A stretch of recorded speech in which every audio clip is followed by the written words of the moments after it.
Mitro, the multi-talented genius and an original contributor to Bengali literature after Rabindranath, lived the major part of his city life in this residence. He was born in Kashi on the 4th of September 1904 and died on the 3rd of May 1988. He was the son of Gyanendranath and Suhasini Devi. He passed his matriculation from South Suburban School in 1920. For brief periods, he studied at the Scottish Church College, Dhaka Jagannath College, Sriniketan and Ashutosh College. In the realm of artistic creation, he showed expertise in diverse literary forms. He was equally proficient in short stories, poetry, science fiction and children's literature. Besides, Premendra Mitra was a radio personality, lyricist and filmmaker, all rolled into one. পালাতে পালাতে কত দূর, ওদিকেও সেই পিচের রাস্তা অজগর গ্রাসে খুঁজছে, বনের সবুজ গাঢ় মগ্নতা লাঙলে কুড়লে ভ্রষ্টা। হরিণ আমার হরিণ, তোমার জন্যে জাদুঘর দেব বানিয়ে, সেখানে তোমার অবোধ চাউনি বরফে থাকবে জমানো। চিতা ও তীব্র চিতা আধারে দুচোখ কার লালসায় জ্বালবে, যে হিংসা যায় দুঃসহতাপে ভালোবাসাকেও ছাড়িয়ে, তার উল্লাস লাল বিদ্যুতে মৃত্যুকে মানে দেবে না, আর তো দেবে না। ও চিতা তোমায় পুষ্প, ঠান্ডা গরম কমানো বাড়ানো। You know who that was? That was Premendra Mitra reciting Horin Chita Chil. Right. Sir, could you please help me locate Premendra Mitra's position as a maker of Bengali literature, as in post-Tagore, and Premendra Mitra's appearance in the Bengali literary scene along with his contemporaries?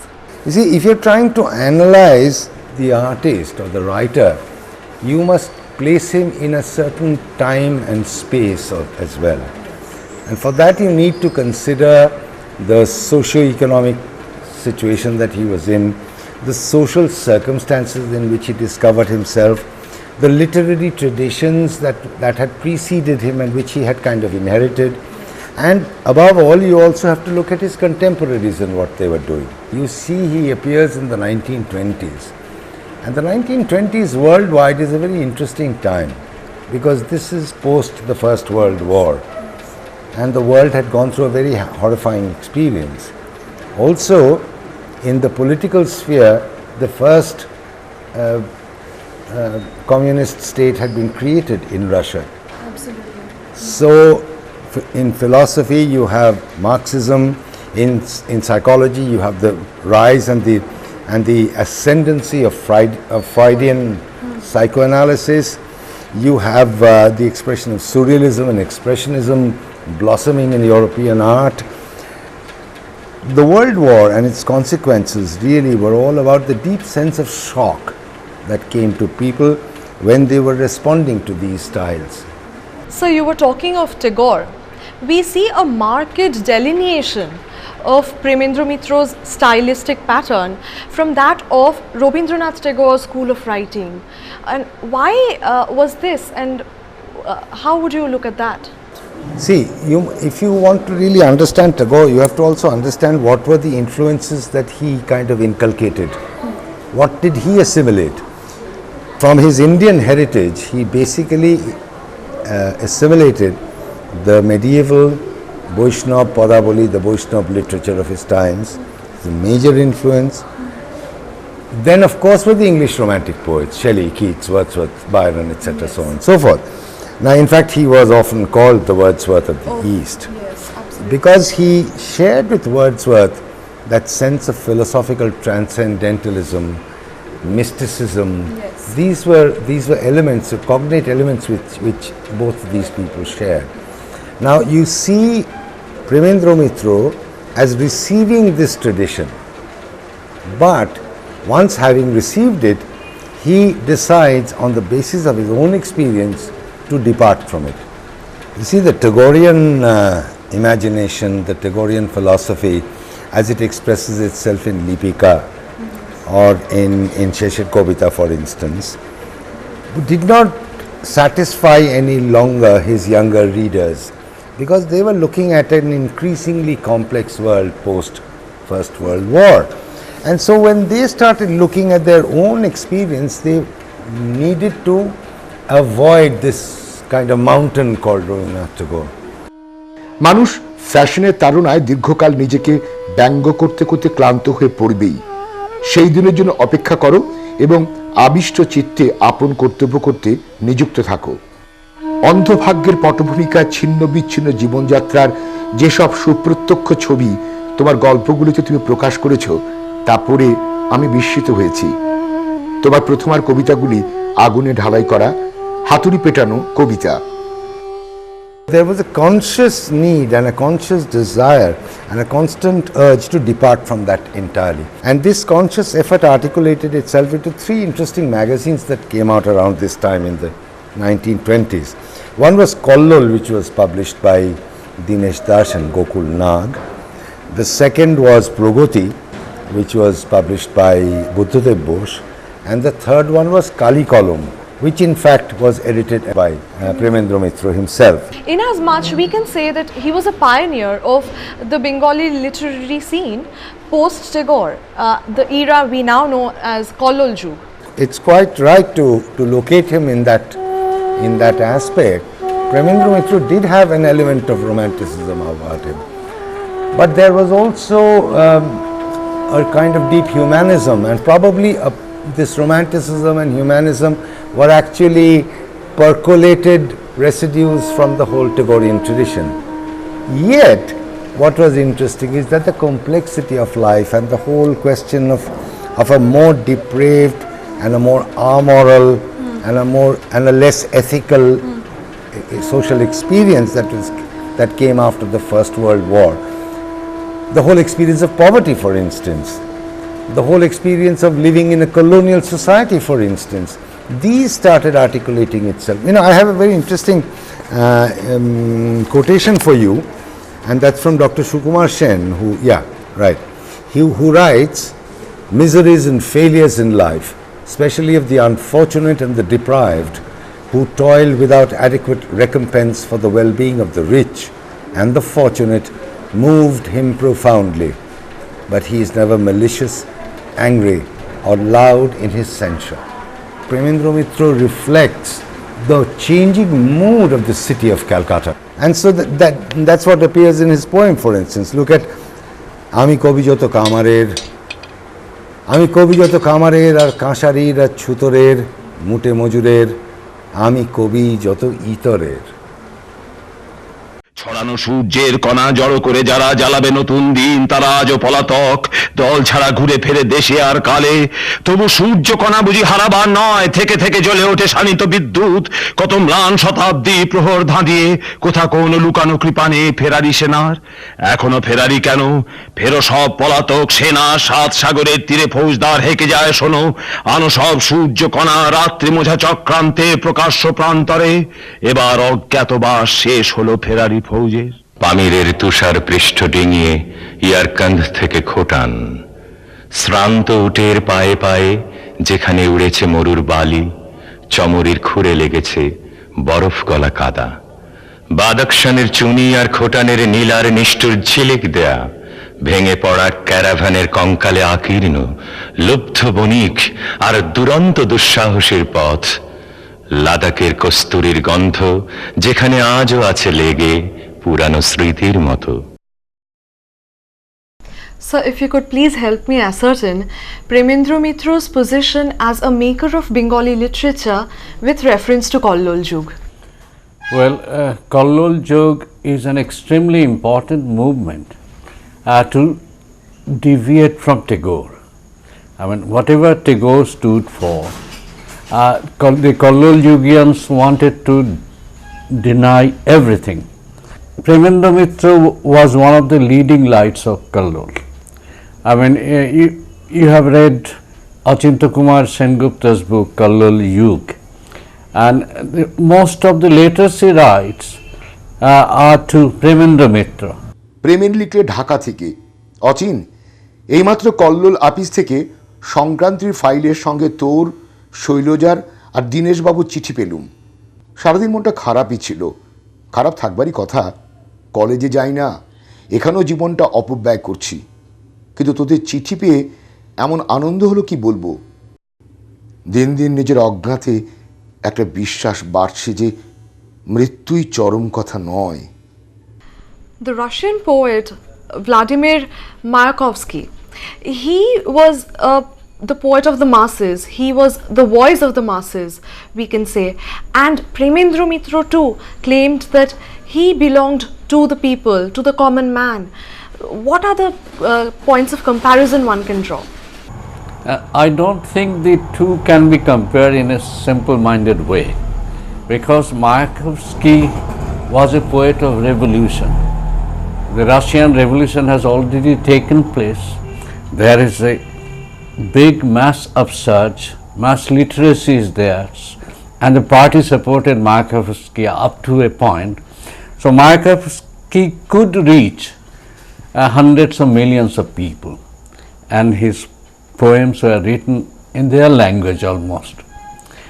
But Premendra Mitra, I mean, when he wrote, there was no revolution around, and he wrote in a colonial country, also where literacy was very low, say I should say 10 or 15%. So I do not think Premendra Mitra was a poet of the masses the way Mayakovsky was. He claimed to be a man of the masses, but the masses couldn't read his language, his poems. That's the problem. I think he was more akin to Walt Whitman, and as a poet, Premendra Mitra was very international.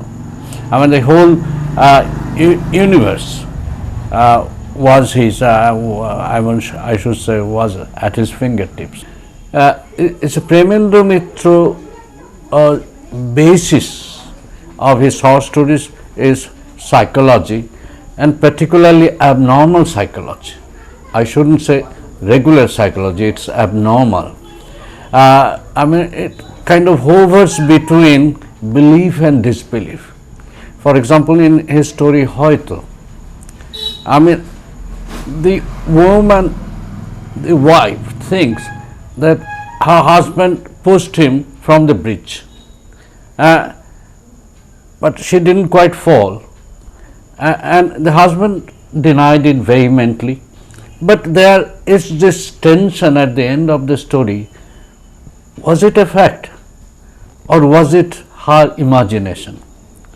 And there is another story, Stove. I mean the whole roaring of the stove, I mean, it roars, and it resembles the kind of upheaval that's going on in the wife's mind. স্টোভটা নেভাবার জন্য বাসন্তী চাবিটাকে ঘোরাতে যায়, হঠাৎ চাবিটা এত এঁটে গেলই বা কী করে? বাসন্তীর সমস্ত শক্তি দিয়েও সেটা ঘোরাতে পারে না। হঠাৎ ভয় পেয়ে তার মনে হয় শশীভূষণকে ডাকবে কি না, কিন্তু না, সে বড় লজ্জার ব্যাপার। তাহলে মল্লিকার কাছে মান থাকবে না। স্টোভটা কিন্তু সত্যি যেন উন্মাদের মতো হিংস্র গর্জন করছে। যত তারা যেন পৃথিবীর এমন করিয়া নাই দেবে, বাসি পেল না ভালো, অন্যায় দারিদ্র আর Yeah, sit. Bolo, tell me. Both Anton Chekhov and Edgar Allan Poe were prolific writers of short stories. Inasmuch, was there any reflection of their style or technicality of writing on Premendra Mitra's writings of short stories? Chekhov certainly, because Chekhov actually is very unique in the sense that his stories are all pastiches, they're like vignettes of life. Therefore, he can begin from anywhere and he can end anywhere, because it's like literally like a slice of life taken at random. Poe, being a Gothic writer, far more deeply concentrated on structure. He, in that Aristotelian sense of the phrase, needs to have a beginning, a middle and an end. Premendra Mitra actually combined both these styles. Some of his stories had beginnings, had clear middles and had definite ends. But he also, he also used the Chekhovian kind of structure, like for instance in his story called Hoyto, which is really a study of jealousy between a couple, between a married couple. On the other hand, in a sense, probably he did take a leaf from Poe's style as well, because like Poe, Premendra Mitra had this unerring instinct for the bizarre. Yes, you look at a story like Sangsar Srimante, which I'm sure you've read, where he explores the whole symbiosis of a love relationship between a thief and a prostitute, both outcasts of society. And the end is a very open-ended end in that sense. That's quite remarkable, and possibly this interest in the bizarre is what he shared with Poe. So do you think there was a resonance of symbolism per se in Premendra Mitra's writings? See, symbolism as an artistic discipline, I don't really think had a very significant impact on Premendra Mitra. However, the use of symbols, yes, certainly.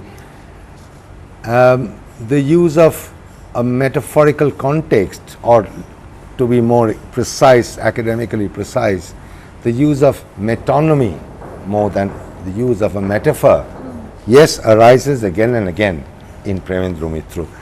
For instance, you look at this story called Mahanagar, where you have this kid who's come to the city looking for his sister, and the kid tries to look for Chapula, and in that experience of trying to look for his sister, there is a kind of symbolism in equating that whole experience with the city of Calcutta. Ratan এসেছে দিদিকে খুঁজতে, যেখানে মানুষ নিজের আত্মাকে হারিয়ে খুঁজে পায় না, সেই মহানগর থেকে তার দিদিকে সে খুঁজে বার করবে। শহর মানে তার দিদি। বাড়িতে থাকতে সে ভেবেছে শহরে গেলেই বুঝি দিদিকে পাওয়া যায়। মহানগরে বিরাট রূপ তার সে ধারণাকে উপহাস করেছে, কিন্তু তবু সে হতাশ হয়নি। দিদিকে খুঁজে সে পাবেই।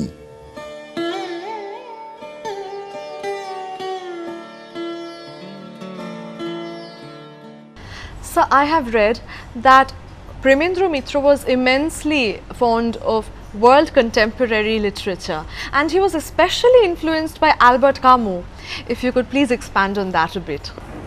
Camus is a very interesting writer in that context, because Premendra Mitra wrote his novel Pratidhwani Phere based largely or loosely on Camus.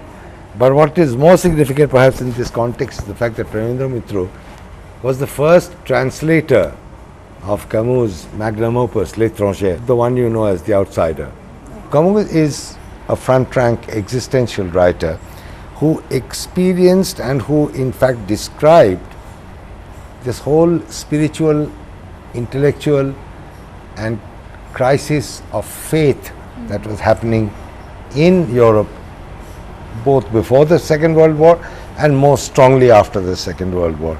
It is basically about the whole context of alienation. And Premendra Mitra, perhaps as a person, as an individual, also did feel a certain level of alienation.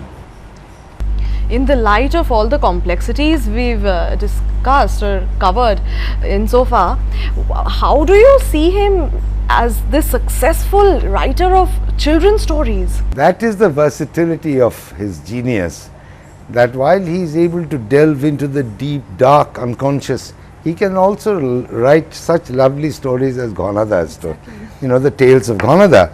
Because the tales of Ghanada are a sheer treat, they're flights of fancy, it's imagination. But the most important thing is that this imagination is tempered and doctored by his encyclopedic knowledge.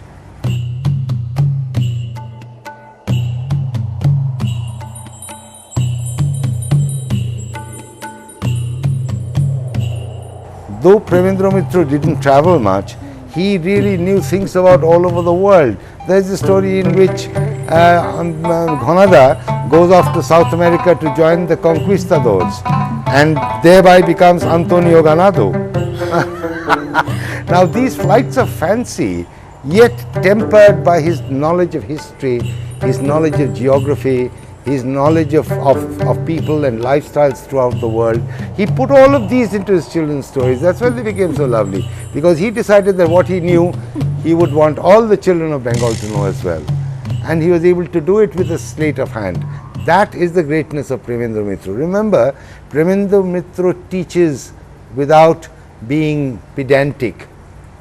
So he can do it by a sleight of hand. You see, it's even more interesting to look at Parashar Burma. This is the detective, like Bomkesh in Chorondi Dindu. I mean, Parashar Burma is an intellectual. So Parashar Burma approaches the whole thing like a Sherlock Holmes, analytically, in his deep understanding of psychology, of politics, of society, of anthropology, and all of it reflects in what is basically children's adventure stories. He developed along the way the ability to speak to people at every level, and especially children. That's why he has been able to create such immortal classics in Bengali, like Chorui Pakhi Kothay Jai, like Kolkatar Golite, like Kowai, like Pipre Puran. It's just his ability to adapt himself. I mean, after prose, then poetry, and then fiction for children, then script writing in movies, how did he manage all of that with such dexterity? Not just script writing, I mean, it would be okay if it was script writing, because after all that's part of the writer's discipline. But what is even more significant about this is that he not only became a scriptwriter for the studio that he was working for, but he was also eventually given the responsibility of directing movies. And those are the 14 or 16 films he has done. I think he has written script for an innumerable number of films.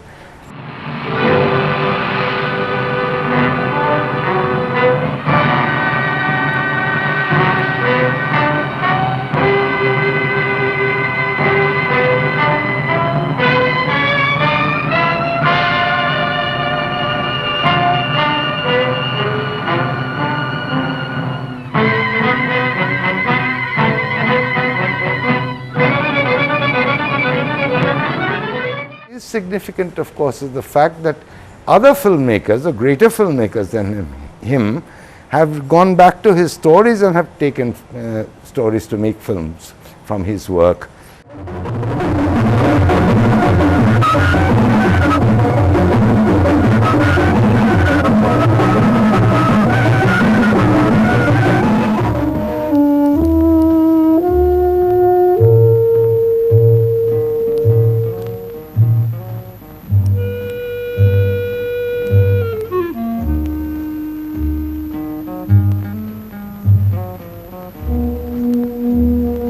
Premendra Mitra wrote the screenplays for Kabuliwala, Tapan Sena. That's a pretty significant film.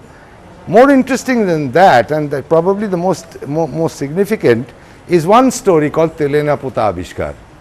Telena Puta Avishkar has been made into a film by two filmmakers, the same story. Oh. Yeah, Mrinal Sen made a Hindi film out of it, and far before that, Purnendu Potri had made a Bengali film from it. Potri's film was called Shopno Niye, and Mrinalda's was called Khandahar. সংকীর্ণ অন্ধকার ভাঙা সিঁড়ি দিয়ে যে ঘরটিতে আপনি পৌঁছবেন, মনে হবে ওপরে নয়, মাটির তলার সুড়ঙ্গে বুঝি তার স্থান। একটিমাত্র জানলা, তাও বন্ধ। বাইরের আলো থেকে এসে প্রথমে আপনার চোখে সবই ঝাপসা ঠেকবে, তারপর টের পাবেন প্রায় ঘরজোড়া একটি ভাঙা তক্তাপোষে ছিন্ন কণ্ঠা জড়িত একটি শীর্ণ কঙ্কালসার মূর্তি শুয়ে আছে। তক্তাপোষের একপাশে চামেনি পাথরের মূর্তির মতো দাঁড়িয়ে। আপনাদের পদশব্দ শুনে সেই কঙ্কালের মধ্যেও যেন চাঞ্চল্য দেখা দেবে। কে? নিরঞ্জন এলি? অভাগী মাসিকে এতদিন পরে মনে পড়ল কিছুতেই যে নিশ্চিন্ত হয়ে মরতে পারছিলাম না। এবার তো আর অমন করে পালাবি না। মনি কি যেন বলতে যাবে, তাকে বাধা দিয়ে আপনি অকস্মাৎ বলবেন, না মাসিমা, আর পালাবো না।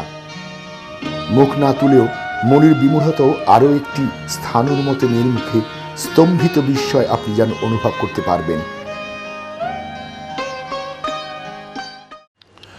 Premendra was, in my opinion, one of the finest screenplay writers in India.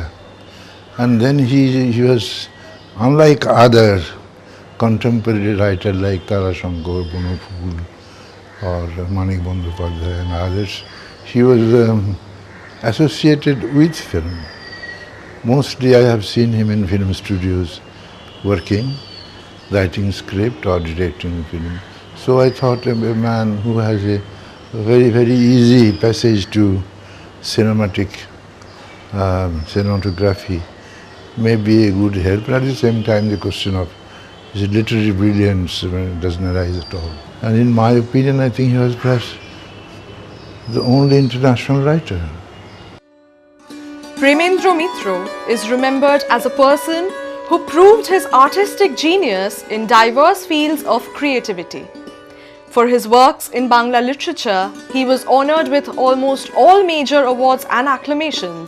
Premendra took Bangla short stories and prose writing to a new height where everyday reality is given priority and the language of commoners finds a space for the first time in the history of Bangla literature. Thus, he occupies a very high position among the makers of Bangla literature. সবুজের ছোঁয়া কিনা তা বুঝি না, ফিকে গাঢ় হরেক রকম কম বেশি নীল, তার মাঝে শূন্যের আনমনা হাসির সামিল, কটা গামছিল